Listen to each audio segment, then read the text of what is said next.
I'm Katie Uhlmann reporting for Katie Chats at hotDOCS in downtown Toronto. I'm Katie Uhlmann reporting for Katie Chats at hotDOCS in downtown Toronto with Director Daniel Roher. How does it feel to have Survivors Rowe, your film, screening at hotDOCS? Well, of course, it's a dream come true for not just myself, but everybody who's involved with the production and certainly all the subjects of our film. We could not have hoped for a better venue to show this film. It was a dream come true, and we knew from the beginning that this was the best possible launch pad for our documentary, Survivors Rowe. And this horrific story of Ralph Rowe, this Boy Scout leader who molested hundreds of boys. How did you initially find out about him and his story? What drew you to it? Well, I was put in touch with the incredible Canadian film producer Peter O'Brien, and Peter is a legend of the game. He's produced some of the most important films in Canadian history, and he told me this story.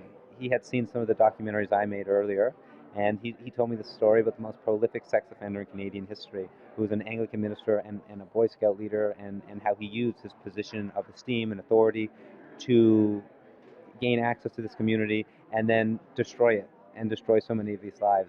And it was such a sad story, but it was such a compelling story. There was so much injustice. It just so much that was wrong with this whole narrative. And one of the biggest elements that I had a lot of problems with was the fact that Ralph Rowe only got 5 years in prison. Now, I'll remind you, he abused 500 kids, and he only got 5 years in prison. And that was an injustice. The fact that most people in southern Ontario and Canada have never heard of this man was an injustice. He is one of the worst criminals our country has ever known.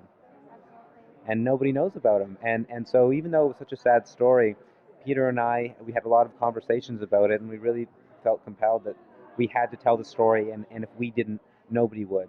And we had the support of the Anishinaabe Nation and Deputy Grand Chief Fiddler and Regional Chief Stan Beardy, and these gentlemen were really supportive and really encouraged us to delve in. And without their support, I don't know that we could have done it. So, yeah. And I just interviewed John Fox, who is he's a grown man now, obviously, but who's a little boy on your poster. And you had many subjects who were very brave in sharing their stories and how Ralph molested them. So how did you approach these subjects and get them to open up, because it's very difficult subject matter? Well, ultimately, there are so many people who are affected by this criminal, this man, Ralph Rowe, who do not have the ability to speak about it even today.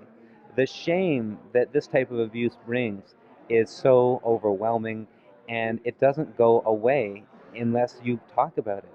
And most of the guys haven't done that yet. So it was a real challenge finding individuals who not only were willing to talk to me about it, but who were willing to appear on camera and tell me their stories.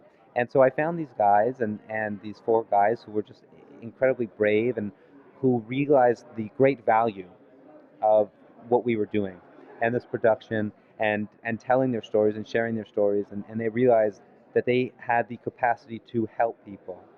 There are so many guys who are still suffering. And there are so many victims of sexual abuse who were not affected by Ralph Rowe, just in the greater community and country, that could perhaps see this film and, based off the strength of the 4 guys I document, go ahead and talk to somebody and tell their stories. So I'm very encouraged when people tell me how great the interviews were and how I did such a great job with them. But the reality was, I had 4 incredibly courageous gentlemen who wanted to share their stories, and I just provided them with a conduit by which they could do that. And I was more than happy. It was an honor to be able to tell their stories. And this is, very serious subject matter. And you're such a young filmmaker, so I think, this was a very brave film to make. And what's next for you? I mean, this is an awesome start. Well, thank you very much. I'm finishing my new film, which is about William Lyon Mackenzie King, the 10th Prime Minister of Canada and one of the craziest. So it's a real contrast to Survivors Rowe. But, I work hard and I'm very committed and passionate about my documentaries and cultivating a career in this very challenging industry. And I feel that if I just continue at my pace and work hard and make the films that are important to me and that I would want to watch and that I think are important for the world, I'll be able to find success. So, yeah. And where's the best place for us to find out more information on you and the film and to follow you as well online? So my production company, Loud Roar Productions, has a presence online. We have a website, www.loudroarproductions.com, and you can find us on Facebook. We are on social media, and so Loud Roar Productions on Facebook.